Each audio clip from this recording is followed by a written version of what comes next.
Estamos de volta aqui com o Jornal Gente para falarmos agora sobre projetos em tramitação no Congresso que protejam crianças e adolescentes no mundo digital.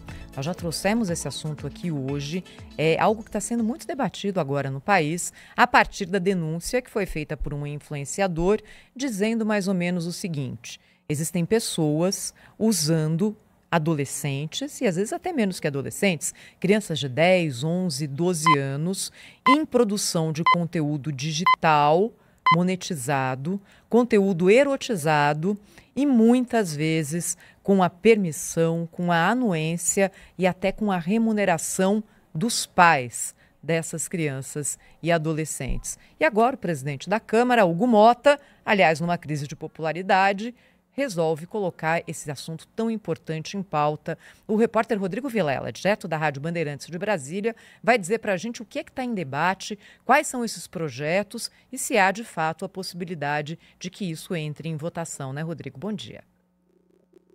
Oi, Thaís. Bom dia a todo mundo que acompanha o Jornal Gente.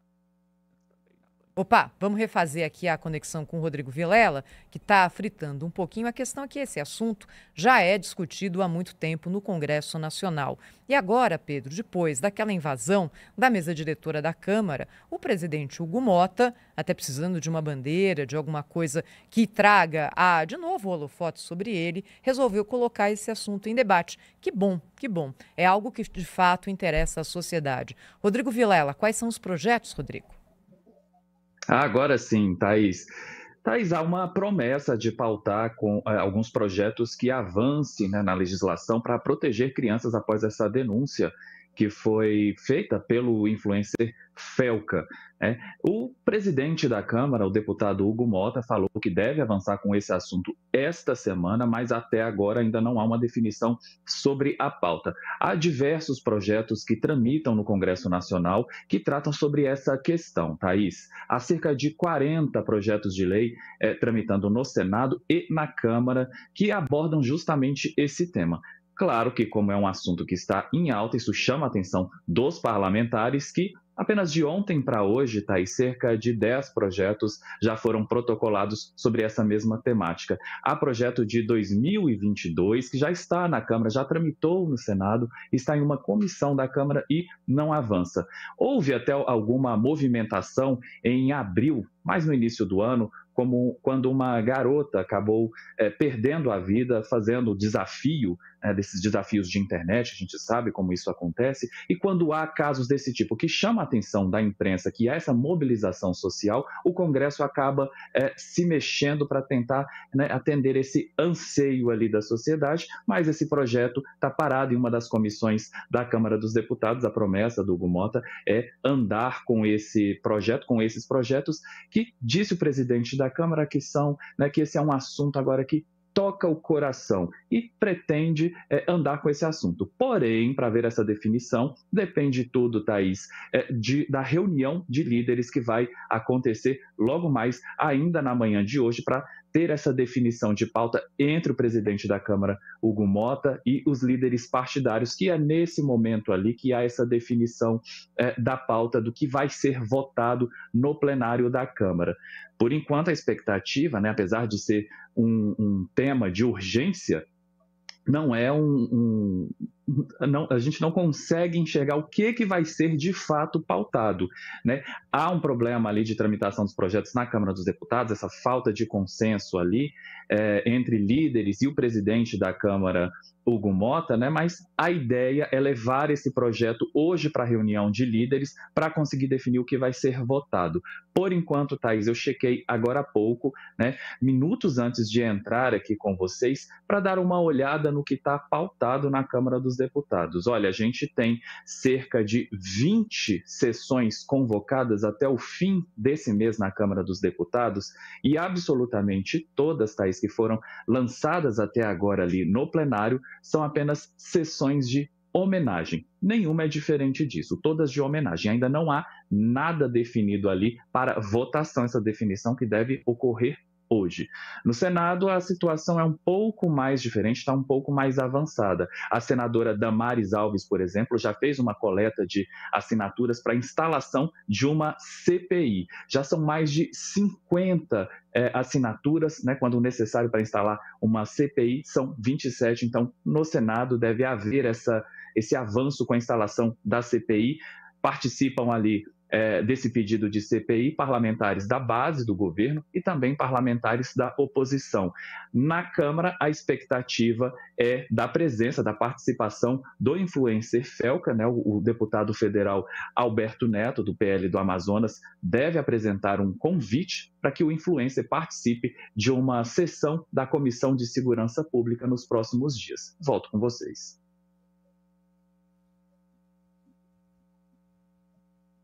Olha, obrigada pelas suas informações mais do que completas, direto de Brasília, sobre esse tema da adultização, que está sendo tão debatido amplamente e agora ganhou mais força aí dentro da nossa sociedade, um tema muito importante para a gente discutir. Nós convidamos aqui para o Jornal Gente para conversar conosco o doutor em psicologia Leonardo Goldberg, para falar exatamente sobre esse fenômeno que está acontecendo.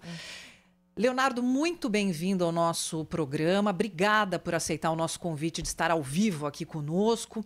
O que eu queria começar conversando contigo é o seguinte: a gente sabe que as crianças elas estão mais precoces, os adolescentes, por uma série de motivos que a gente ia ficar debatendo aqui vários dias, mas principalmente por conta desse mundo digital.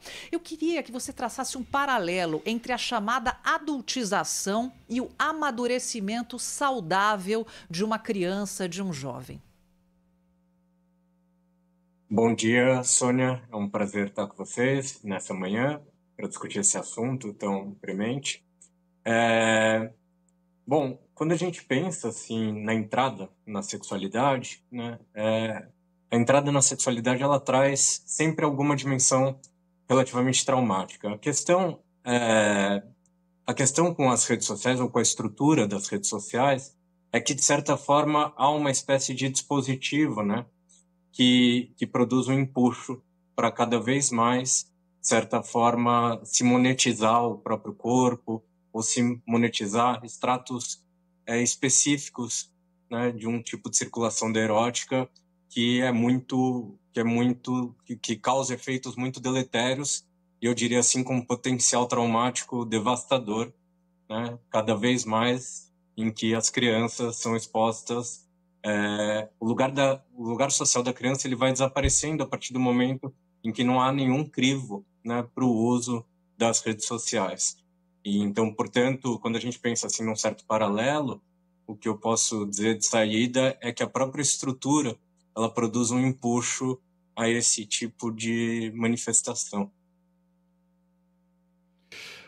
Professor, doutor Leonardo, muito bom dia, bem-vindo aqui ao nosso programa. Essa questão choca, entre outros aspectos, principalmente pela anuência dos pais, pelo estímulo de pais, né? É essa a preocupação. Isso revela que o problema está mais nisso, né? Quer dizer, do dever dos pais de cuidar dos próprios filhos, impedindo que eles façam isso, ou dos pais alterarem o seu comportamento oportunista, até criminoso, de explorar até enfim, a sensualização de crianças e adolescentes, etc. Queria que você falasse sobre isso, sobre a quem cabe esse papel. É o Estado, de alguma maneira, interferir nisso, ou os pais é que têm que ser responsabilizados por uma atitude como essa? Bom dia. Essa eu acho que é a questão talvez mais fundamental do tema. Essa polêmica ela faz a gente pensar algumas questões, né? Quando a gente pensa em resguardar os direitos da infância, ou resguardar as crianças, muitas vezes o tema é levado a considerações como, bom, mas a família sabe o que ela faz com cada uma das crianças, ou a cultura familiar, ela de certa forma serve para... E, de certa forma, isso se mostra um engodo, porque a gente vê como, muitas vezes, a família, pensando num ideal de ascensão social, de monetização rápida, um certo oportunismo mesmo, ela decide pela criança, né? O que a criança é enquanto um ser social? Ela, de certa forma, é alguém que não responderia desde ou a partir das próprias decisões ou das próprias escolhas. E, de certa forma, ela vai ter que lidar lá na frente com decisões e escolhas dos pais que referem à entrada na sexualidade, esse tipo de exposição, esses efeitos que podem ser, assim, o potencial traumático, ele é incalculável, né? Esses efeitos, eles podem ser deletérios por muito, muito tempo. De certa forma, as redes sociais, elas são assíncronas e, portanto, quando a gente se expõe, né, a gente vai continuar se expondo de uma maneira contínua, ad eterno. E, bom, se a gente pensa em responsabilizar os pais, a gente também tem que desdobrar essa questão sobre como implicar as próprias redes sociais, ou as grandes plataformas, as big techs, nessa discussão, né?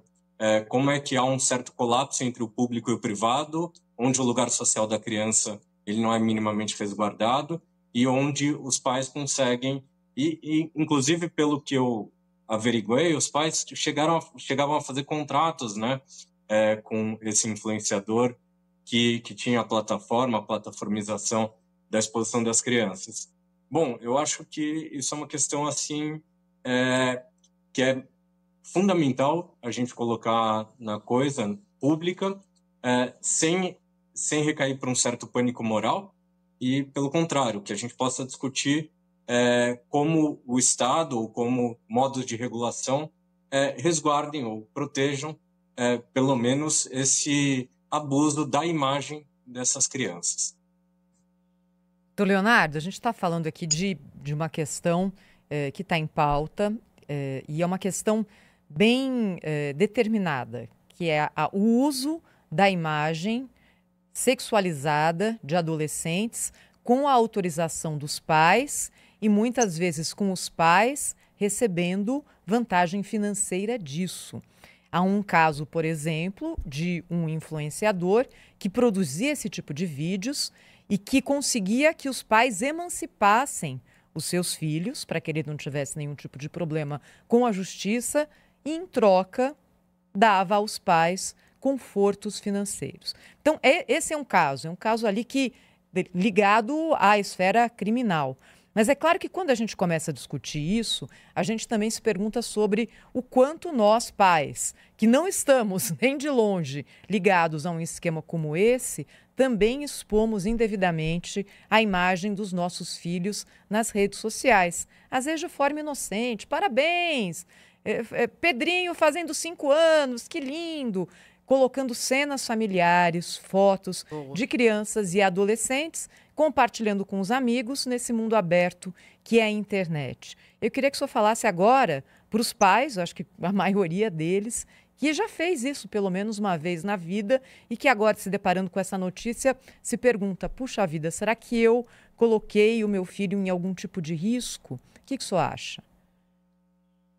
Eu acho que essa questão também é muito importante porque a gente naturalizou as redes sociais ou as grandes plataformas a um ponto em que a gente não consegue entender ou averiguar que quando a gente posta alguma coisa há um colapso total entre o público e o privado, né? Às vezes a gente acha que está resguardado num grupo de família, de WhatsApp, e há uma certa promessa, né, de sigilo ou criptografia de ponta a ponta.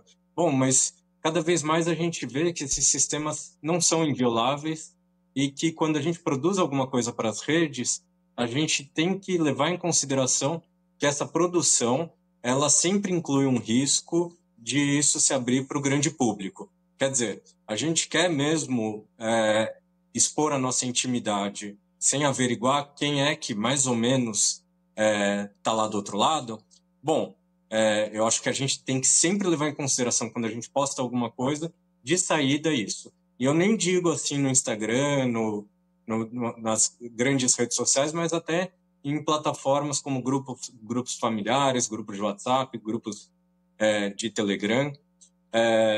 Esse caso especificamente, ele chama bastante atenção porque há essa dimensão de contrato entre os pais e esse influenciador digital, mas ao mesmo tempo o Felca, né, o influenciador que faz essa denúncia, que organiza, que elabora essa denúncia, ele toca num ponto interessante, né? Que a coisa é tão obscena que o influenciador que organizava esse tipo de exposição, ele tinha, se eu não me engano, entre 15 e 20 milhões de seguidores, né? Então a coisa é tão naturalizada a um ponto em que a gente se depara com essa dimensão e, de certa forma, bom, se tem 15, 20 milhões de seguidores, a gente nem precisa colocar em questão.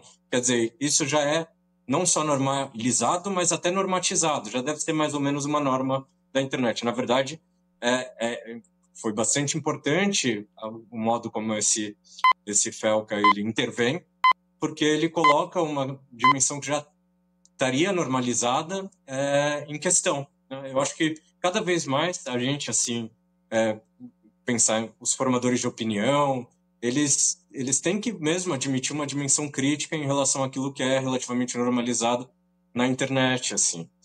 E mais do que na internet, a partir das grandes estruturas das redes sociais, assim, que se não houver algum modo de regulação, seja lá qual for, o empuxo sempre vai ser para um certo escancaramento de obscenidades, assim.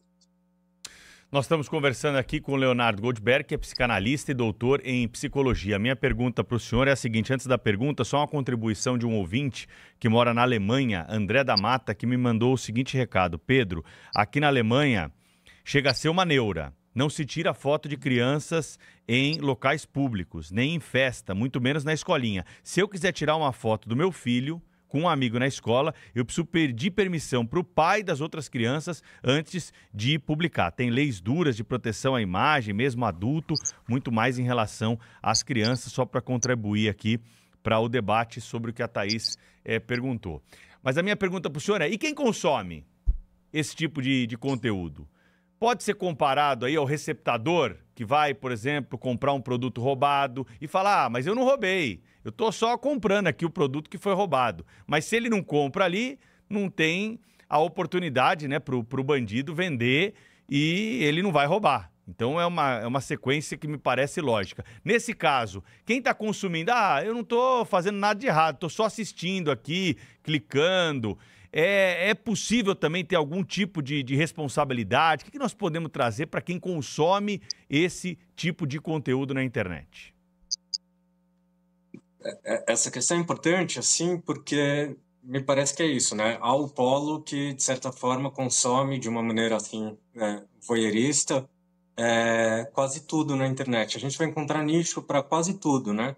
A questão de uma certa tipificação penal bom, se há um certo consenso regulatório sobre a dimensão criminal disso, aquele espectador ele também poderia responder de certa forma, legalmente, juridicamente, e eu acho que a questão vai além, assim. Eu acho que a questão passa por duas dimensões. A primeira, especificamente sobre esse tema, né? Porque daria para a gente desdobrar para vários outros temas que eu acho que são prementes. Que alguém falou sobre essa coisa, acho que você mesmo fala sobre essa coisa da Alemanha, da proteção das imagens. A gente vive uma questão assim sobre a proteção de dados, ela assim é alarmante, de uma certa urgência no Brasil, né? Essa coisa desde o polo dos roubos aos celulares até a não observância da LGPD, a gente vê assim um uso das imagens, tanto das imagens dos dados pelas grandes corporações, por grupos criminosos. A gente vive um momento de crise muito, muito importante no Brasil, que eu acho que recai para todas essas questões, inclusive, né, esse caso especificamente. Mas, bom, se há o polo voyeur, assim, ele também responderia de uma certa forma, ele também está implicado na equação. Se há o polo que vai fazer, a gente pode pensar, né, que há contrato entre esses pais e os influenciadores digitais, essas empresas, mas essa, na verdade, é uma questão que já existia lá desde os anos, pelo menos desde os anos, entre anos 60 e anos 70, a gente vai encontrar vários casos sobre propaganda e marketing infantil, como as crianças, elas, de certa forma, eram colocadas como objeto, responsabilidade, escolha, nas grandes peças publicitárias, né? Mas eu acho assim, sem nostalgia nenhuma, eu acho que houve uma degradação muito importante sobre a gente não discutir, né? Sobre a gente não discutir como a gente vai dar um certo lugar para as crianças, como a gente vai tratar as crianças, como a gente vai resguardar um certo direito, né, de escolha que a criança não teria exatamente nesse momento. Eu acho que vocês se recordam, entre os anos 60 e 70, o quanto havia discussões muito importantes se a gente poderia pensar num seriado, num filme que as crianças fossem protagonistas. As atrizes, né? As chamadas atrizes, meninas prodígio, meninos prodígio, Professor No Leonardo. Brasil houve casos, né? Desculpa. Não, eu achei que o senhor tivesse concluído já. Se quiser concluir, por favor. Eu ia relembrar no Brasil aqueles casos do cigarro, né? Eram discussões polêmicas, havia grupos de juristas, grupos de trabalho para definir se uma criança poderia participar. Assim, se uma criança poderia participar ou não de uma peça publicitária, às vezes uma peça publicitária razoável. Se a gente tem um cara com 20 milhões de seguidores expondo as crianças ao primeiro encontro amoroso, essa dimensão erótica mesmo, num take muito específico, e a coisa ela só passa a ser problematizada a partir do momento em que um influenciador assim coloca as coisas às claras, a gente está numa dimensão de crise que as coisas estão sendo naturalizadas de uma forma assim, sem advertências, sem barreiras muito específicas. Isso diz muito respeito de um momento específico que a gente vive. Muito bem. Leonardo Goldberg, psicanalista, doutor em psicologia, conversou com a gente sobre esse tema importante aí do dia, do momento contemporâneo. Um grande abraço, até uma próxima oportunidade aqui na Rádio Bandeirantes e Band News TV. Obrigado e um bom dia para vocês. Obrigada, bom dia. Tem mais